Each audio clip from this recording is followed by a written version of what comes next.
Oke guys, welcome back to my channel Raja Rumput. Seperti biasa kita akan melanjutkan alur cerita yang sangat kalian tunggu-tunggu ya guys ya. Apalagi kalau bukan alur cerita dari Battle Truck The Heaven season 5 episode ke 160.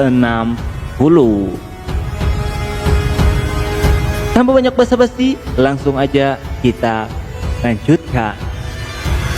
Cerita sebelumnya, Xiaoyan yang menyerahkan jiwa Han Peng kepada gurunya, namun Yao Lo menghancurkan jiwa itu tanpa belas kasih. Xiaoyan pun memulai latihannya untuk mencapai ranah seorang dosen. Cerita dilanjutkan, di mana Medusa menunjukkan beberapa daftar dari aliansi yang dibentuk sekte langit yang mendalam bersama provinsi sungai yang mendalam. Dia dengan marah membakar itu sambil menegaskan jika mereka harus membunuh semua yang berani macam-macam dengan Pavilion Bintang Jatuh. Yao Lo dan Feng Zunse hanya melongo melihat Medusa membakar daftar itu. Lalu Yao Lo pun mengingatkan Medusa jika dia belum sempat membaca daftar itu. Medusa hanya terdiam menyadari hal itu. Feng Zunse pun membahas tentang alam roh yang tertutup secara tiba-tiba 3 tahun yang lalu. Dan Feng Zunse menanyakan kabar tentang orang yang dikirim oleh Yao Lo untuk menyelidikinya. Yao Lo pun berkata, jika sampai saat ini dia belum mendapat kabar dari orang-orang yang dia kirim. Namun karena sudah cukup lama, mungkin mereka akan memberi kabar dalam waktu dekat ini. Di sisi lain, Yao Lo juga merasakan firasat yang tidak baik. Tiba-tiba Mu Qingluan datang memberi kabar jika para murid yang Yao Lo kirim telah datang dengan kondisi yang memprihatinkan. Ternyata kedua murid itu telah dibuat babak belur dengan membawa sepucuk surat dari aliansi provinsi sungai. Mu Qingluan yang melihat para juniornya jatuh pingsan berlari mendekat dengan marah. Yao Lo pun memberitahu mereka jika para murid ini tidak digunakan mengantar surat, mungkin mereka sudah mati. Surat itu berisi sebuah puisi yang mengingatkan Pavilion Bintang Jatuh agar tidak melawan jika tidak ingin mengalami pertikaian dengan provinsi air. Mengetahui ancaman ini, Yao Lo bergumam jika selama ini Pavilion Bintang Jatuh sudah berusaha menjaga keseimbangan. Seingat Yao Lo, hanya ada satu dosen di sekte provinsi air, namun sudah berani mengancam Pavilion Bintang Jatuh milik mereka. Dengan wajah dingin Yao Lo merobek surat yang berlumur darah itu. Dia menegaskan jika Pavilion Bintang Jatuh sudah terlalu lama diam, ini saatnya mereka menunjukkan kekuatannya. Feng Zunse pun segera memerintahkan kepada semua para tetua dan murid untuk bersiap. Singkat cerita, setengah bulan kemudian terlihat kelompok Yao Lo berdiri di atas batu besar yang menjulang ke langit. Di sisi lain terlihat juga orang-orang dari provinsi air yang dipimpin oleh Tian Ming. Dia juga seorang dosen. Yao Lo dan Tian Ming saling bertukar kata hingga Tian Ming meminta Pavilion Bintang Jatuh untuk mundur dengan jarak 500 km. Maka mereka tidak akan menyerang Pavilion Bintang Jatuh lagi. Yao Lo hanya tersenyum dan berkata, jika mereka bisa terus bermimpi sampai kapanpun. Tiba-tiba sebuah lubang teleportasi terbentuk dari sebuah energi berwarna hitam pekat, yang ternyata di sana keluar dua sosok dari aula jiwa, yaitu Tianjun kedua atau Guyou bersama Tianjun ketiga bernama Guo Guo. Melihat ini, Yao Lo tersenyum karena dia sudah curiga pasti ada aula jiwa di balik ini. Xiao Yishan yang melihat itu sangat terkejut karena mereka akan menghadapi dua orang dosen dari aula jiwa ditambah Tian Ming yang seorang dosen. Tian Ming tersenyum jahat dan mengancam Yao Lou agar menuruti permintaannya, karena jika Yao Lou melawan, maka dia akan menghadapi 3 orang doseng. Di sini dengan tegas Yao Lou berkata, jika dia tidak seperti Tian Ming yang menjadi pengikut dari aula jiwa. Ketika itu juga Yao Lou meminta agar formasi pertahanan sekte diaktifkan, dan sebuah formasi pun terbentuk di langit dengan beberapa pilar cahaya. 2 kelompok akhirnya melesat, segera memulai pertarungan. Aula jiwa yang memiliki tujuan lain membuat Gu Yao bertanya, di mana murid Yao Lou? Kenapa tidak bertarung bersamanya? Yao Lou hanya berkata, jika mereka harus mengalahkan dirinya terlebih dahulu. Terlihat di sisi lain, Feng Zunzi dan Xiao Xiao berjaga di depan gua air terjun tempat di mana Xiao Yan berlatih. Meski mereka sangat ingin membantu Yao Lou, namun Feng Zunzi mengingatkan Xiao Xiao jika mereka memiliki tugas yang lebih penting. Sesekali Xiao Xiao menatap ke arah tempat Xiao Yan berlatih, lalu bertanya kepada kakek Feng Zunzi-nya, apakah ibunya dan kakek Yao akan baik-baik saja? Feng Zunzi yang sudah tak bisa menahan diri mengepalkan tangannya hingga berdarah, mengatakan jika Xiao Xiao tidak perlu khawatir karena mereka semua akan baik-baik saja. Meski Feng Zunzi tahu menghadapi 3 doseng bukan perkara mudah, ledakan-ledakan besar terus terjadi. Terlihat Yao Lou cukup tertekan menghadapi 2 doseng sekaligus. Meski darah mengalir dari sudut mulutnya, dia terus bersikap tenang, layaknya seorang pahlawan. Bahkan Yao Lou meledakkan dokinya menantang 2 doseng itu untuk memulai pertarungan kembali. Energi yang luar biasa besar meledak dari Yao Lou, namun Gu Yao dan Tian Ming pun meledakkan energi yang sangat menakutkan. Hingga terjadilah tabrakan kekuatan para doseng.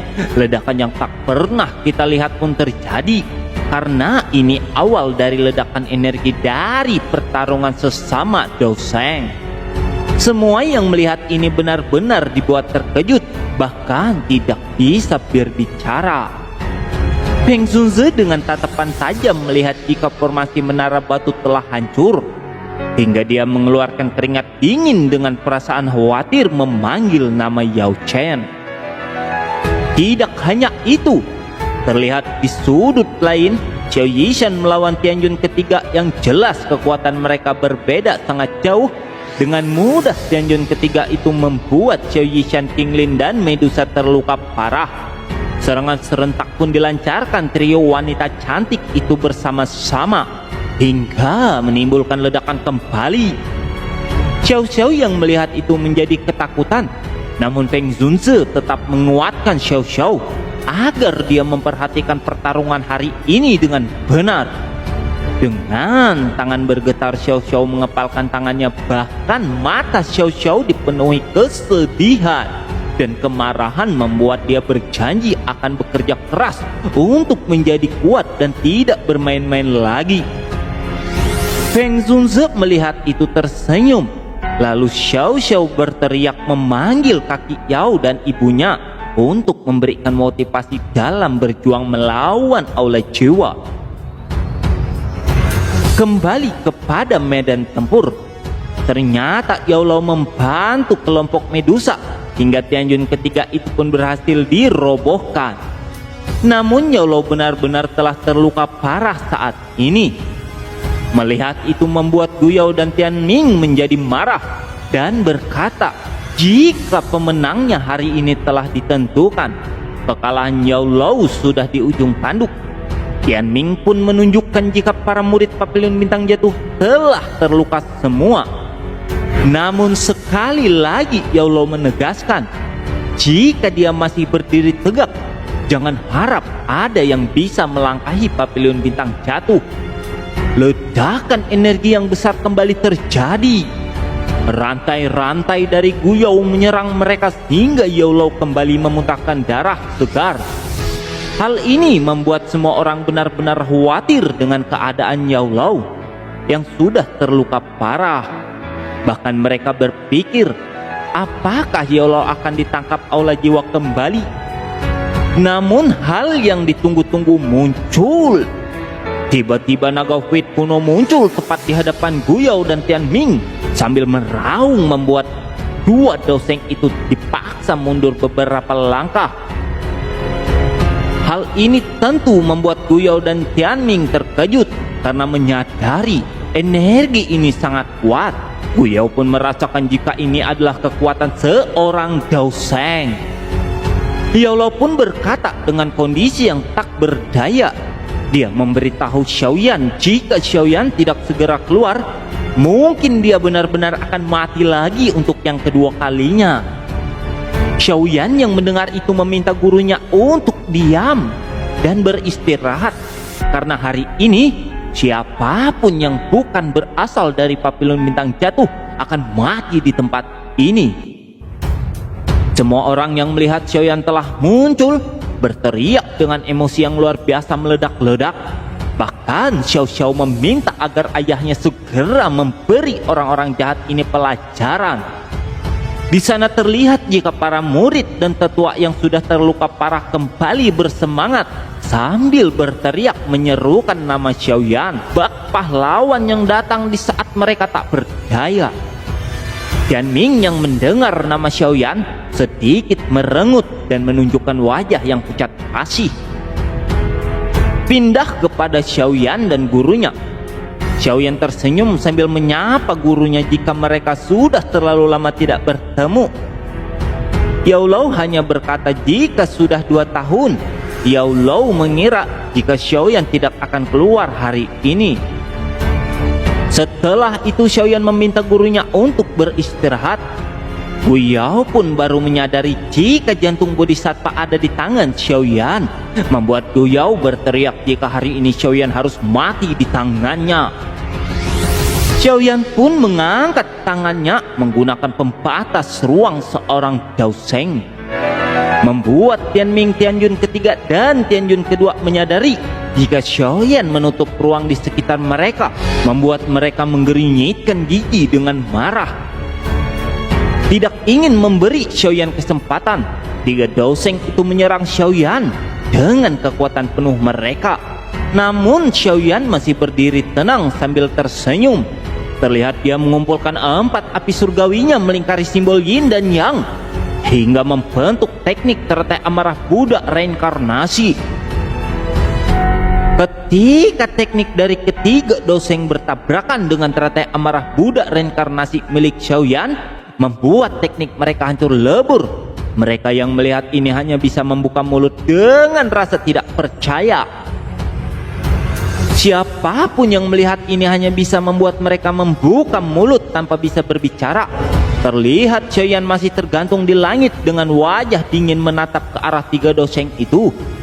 Tiba-tiba energi serangan dari mereka tadi dikembalikan dengan sangat cepat, menabrak ke arah mereka bertiga. Guyao atau Tianjun kedua melemparkan Tianjun ketiga untuk melindungi dirinya, membuat Tianjun ketiga hancur dalam seketika. Sedangkan Tianming diselimuti api surgawi, membuat dia berteriak menahan rasa sakit yang luar biasa. Orang-orang yang melihat ini kembali dibuat tercengang. Bahkan Tianming meminta ampun kepada Xiaoyan, hingga Tianming meminta untuk bergabung dengan Papilon Bintang Jatuh. Xiaoyan yang sangat marah berkata, jika Tianming tidak layak bergabung dengan Sekte Bintang Jatuh. Xiaoyan tersenyum dengan dingin menatap Guyao yang akan melarikan diri. Dengan sekejap Xiaoyan berada di belakang Guyao sambil bertanya, mau kemana Guyao akan pergi? Di sisi lain, energi kuat berfluktuasi memunculkan tangan berukuran ratusan kaki dari lubang energi yang akan menyelamatkan Guyao. Namun Xiaoyan dengan teratai amarah Buddha reinkarnasi di tangannya menyerang tangan besar itu, membuat Xiaoyan dipaksa mundur. Terlihat jika tangan itu berhasil menarik Guyao dengan cepat. Namun Xiaoyan yang tidak akan membiarkan Guyao pergi Dia langsung menyerang Guyao dengan menembakkan api surgawi ke Guyao, membuat Guyao berteriak kesakitan ketika api surgawi itu menembus tubuhnya seperti puluhan tombak yang tajam. Sosok misterius itu menjadi sangat marah ketika melihat Xiaoyan membunuh Guyao. Bahkan sosok misterius itu berkata jika Xiaoyan sangat egois. Seketika penghalang ruang yang dibentuk Xiaoyan dibuat hancur oleh kekuatan sosok misterius tersebut. Di sini Xiaoyan menyadari jika sosok misterius itu juga berada di tingkat Dao Sheng. Akhirnya sosok misterius itu membawa Guyao sambil berkata jika sebenarnya selama ini adalah kesalahan mereka sendiri sudah membiarkan Xiaoyan menjadi kuat. Lalu dia berkata jika mereka menunggu Xiaoyan di alam jiwa. Xiaoyan sambil menatap fluktuasi energi itu berjanji dia pasti akan datang ke alam jiwa untuk menuntut keadilan. Oke guys, sampai di sini episode ke-160. Jangan lupa tetap stay tune untuk menunggu episode selanjutnya. Bye bye.